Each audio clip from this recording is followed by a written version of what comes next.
Pues seguimos en este sabadito, ¿qué es? ¿28? Sí, 28. El lunes es quincenita para que los que deben se empiecen a apuntar porque ahí los voy a esperar el lunes en la oficina. Y pues es al solecito, está bonito, es un buen día. Y ya tenemos en la línea telefónica a nuestro querido maestro, doctor Osvaldo Ríos, para pues escuchar su comentario de esta tarde. Doctor, un gusto saludarte allá hasta la Capirucha. Hola, ¿qué tal, querido Jesús?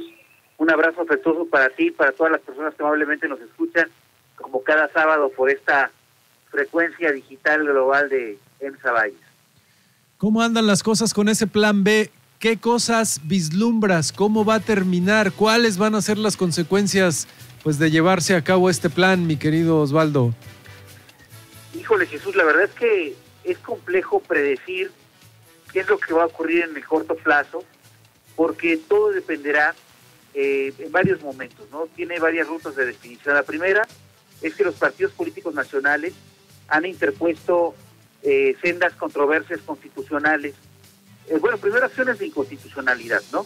Sí. Los partidos políticos tienen la facultad constitucional de poder objetar modificaciones de esta naturaleza en materia electoral cuando las leyes que se expiden se considera que vulneran la Constitución.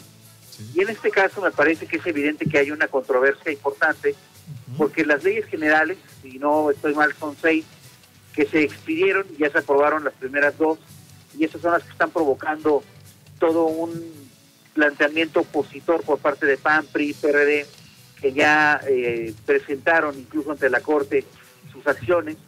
Esta semana que comienza, el pasado mañana lunes, probablemente veamos a la Cámara de Diputados, es decir, a la fracción parlamentaria las fracciones parlamentarias de la oposición, interponiendo ahora sí controversias constitucionales, y probablemente también algunos gobiernos municipales de oposición presentando acciones de inconstitucionalidad y controversias constitucionales.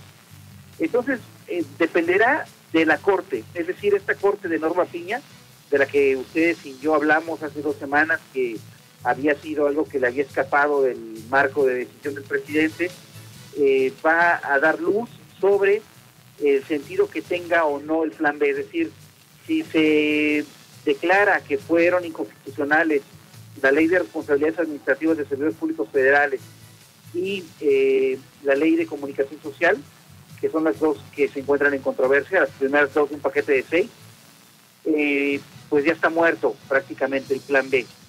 Pero si esta Corte dice que son constitucionales y las valida, vamos a un problema severo de crisis institucional en materia electoral, y enfrentemos seguramente la que será la crisis más grande en la historia del sistema electoral mexicano, porque en el Senado ya habrá mayores condiciones para sacar adelante las leyes secundarias que faltan, y entonces se pudiera consumar esto que ha denunciado Lorenzo Córdoba, Jesús, el día de antier, en el sentido de que Adán Augusto, secretario de Gobernación, y el presidente López Obrador quieren destazar al INE, destrozar el sistema electoral vigente y prácticamente pues destrozar la ley electoral que actualmente nos rige, para ir a un escenario verdaderamente preocupante donde pueda Morena y el gobierno controlar las elecciones y que ya la democracia que conocimos pues sea destruida y aniquilada en México.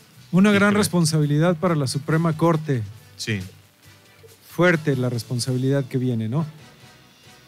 Sí, hay una decisión histórica que van a tomar, porque tú lo sabes, Jesús, la democracia electoral en México es consecuencia de un proceso, de 2 procesos, uno de liberalización política y otro de reforma electoral. La reforma electoral tiene que ver con los cambios institucionales y legales que ha tenido el país en materia electoral desde 1976 hasta la fecha. Digamos que si contáramos este año como el primero que en el país empezaron a pensar reformas que dieran certeza jurídica, condiciones equitativas en la competencia electoral, transparencia, confianza en el resultado, imparcialidad del árbitro, etcétera, estamos hablando de un proceso de casi 30 años en el país, que tiene un sistema electoral perfectible, cierto, con errores, pero que tiene mucha credibilidad y mucha legitimidad, que ha sido orgullo nacional, incluso ha permitido que ganen el poder en el presidencial el PRI, el PAN y Morena. Esta es nuestra tercera alternancia con reformas electorales. Y estamos en un escenario, del Plan B, donde todo lo que hemos construido en los últimos casi 30 años se podría tirar por la borda.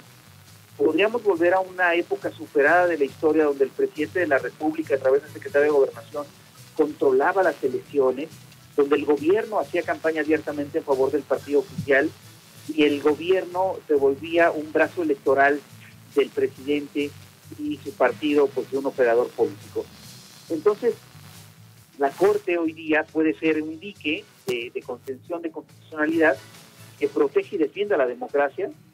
Si la Corte resuelve que el Plan B es inconstitucional, no habrá forma de que López Obrador pueda ir a un escenario de autoritarismo, tendrá que competir con las reglas que tenemos, con esta autoridad electoral, y entonces pues hay una posibilidad de que tengamos en 2024 un proceso medianamente creíble, confiable, y que quien resulte ganador de esa elección pues tenga la legitimidad democrática para poder gobernar, porque imagínate, Jesús, un escenario donde haya tal umbral de incertidumbre y de conflicto que se genere para el país un problema de crisis institucional y se abra la caja de Pandora para golpes de Estado, para deposiciones, para supresiones del Congreso, etcétera, cosas que nadie desea y que hemos visto que los gobiernos populistas, como el que representa a López Obrador, luego intentan en países como Perú, Bolivia, Ecuador, Argentina o Venezuela.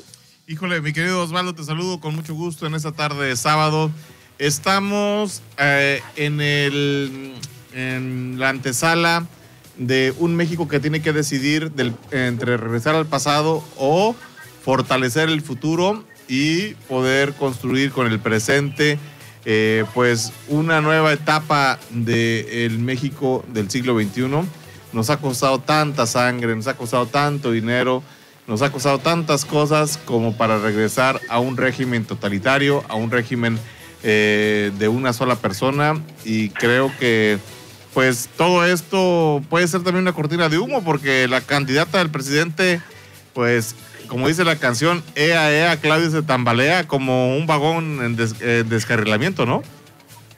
Claro, Samuel, es que mira, no sería tan ilógico en la ilógica cabeza del presidente esta situación, que tiene toda la lógica de lo ilógico, porque de la misma manera que se podría tirar por la borda el aprendizaje democrático de 30 años y regresar a la época superada del autoritarismo y el oscurantismo político, de la misma manera el presidente prefirió inundar el aeropuerto en Texcoco, que tenía un avance de más del 50%, y aferrarse a inaugurar un elefante blanco que no sirve para nada, que es el aeropuerto Felipe Ángeles, y lo ha hecho. La idea era, ¿para qué seguir invirtiendo en Pemex, que trabaja con números rojos? Y el presidente decidió eso, y ahora dice que vamos a pagar la deuda de cientos de miles de millones de dólares.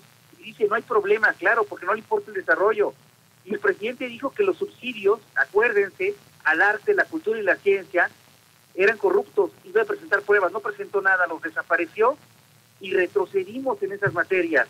Y no le importó perder ese dinero.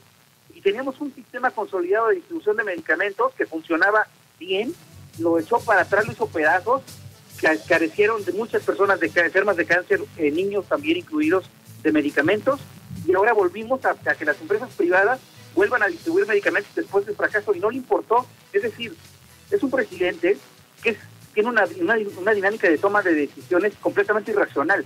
No le importa perder lo ganado con tal de que lo que él impone sea lo que su voluntad le dicta, aún sea perjudicial para el país.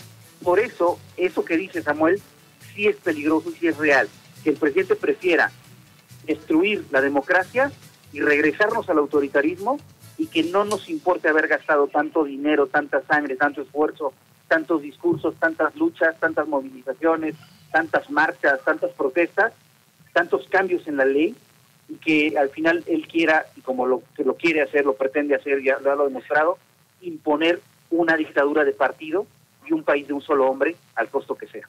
Sí, corona ese comentario y me hace reflexionar sobre las lonas que hay con Claudia abrazada del presidente en franca promoción política adelantada, ¿no? Claro, ¿de acuerdo? ¿Qué habría pasado si Peña Nieto hubiera hecho eso, que hubiera salido 2 años antes de la elección, abrazando a un candidato, a un gobernador que fuera aspirante a presidencial y que saliera en abierta promoción por su partido. ¿Qué habría pasado? ¿Qué habría dicho López Obrador? ¿De qué habría acusado al régimen, no? ¿Cómo tomaría el Zócalo, no? Sí. Y probablemente, ¿saben qué haría López Obrador? Probablemente estaría defendiendo al INE, porque sabría que sería su única garantía de competir con medianamente equidad en la elección. Y hoy que está en la presidencia, lo quiere destruir porque sabe que es un obstáculo para sus locas aspiraciones dictatoriales.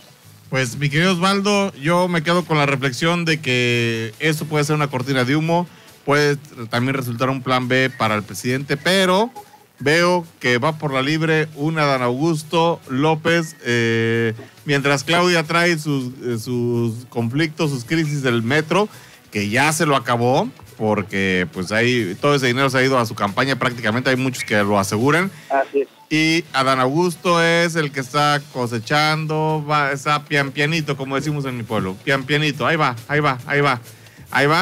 y mostrando otro rostro más conciliador. En ocasiones toma el discurso del presidente, pero no como Claudio Sheinbaum, que es y será el mejor símbolo de una dinámica de continuidad que le puede hacer mucho daño al país para las próximas generaciones, mi querido Osvaldo. Sí, coincido, quizá la corcholata más rezagada pueda ser la que más avance pueda tener en el corto plazo ante el desastre y el naufragio de las aspiraciones presidenciales de Claudia Sheinbaum, aunque cada vez que quiere, digamos, ponerse a la vanguardia, termina haciendo un despropósito y cae más al vacío, ¿no? Y yo creo que es difícil que se recupere y sería una candidata muy vulnerable para la oposición. Pero sí te queda claro con qué corcholata está el corazoncito de Samuel, ¿verdad? Oh. Poquito, nada más poquito. Con razón hace rato que escucho al compañero Samuel que nos habla de esta manera. ¿Qué bajó, minero? Es que ando en mis aguas, diría el peje. Te mando un abrazo, mi querido Osvaldo. Gracias por, como siempre, generar esta agenda y compartir tus conocimientos, tu punto de vista y sobre todo generar conciencia social. Un abrazo, mi querido Osvaldo. Nos vemos allá. Samuel, nos vemos un buen café, mi querido Osvaldo. Cuando gusten, un abrazo grande. Saludos, gracias, Osvaldo. Es el queridísimo Osvaldo Ríos. Vamos a una pausa comercial, regresamos.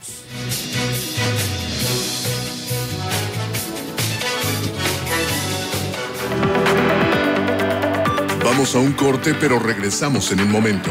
Siga aquí en ensavalles.com Radio.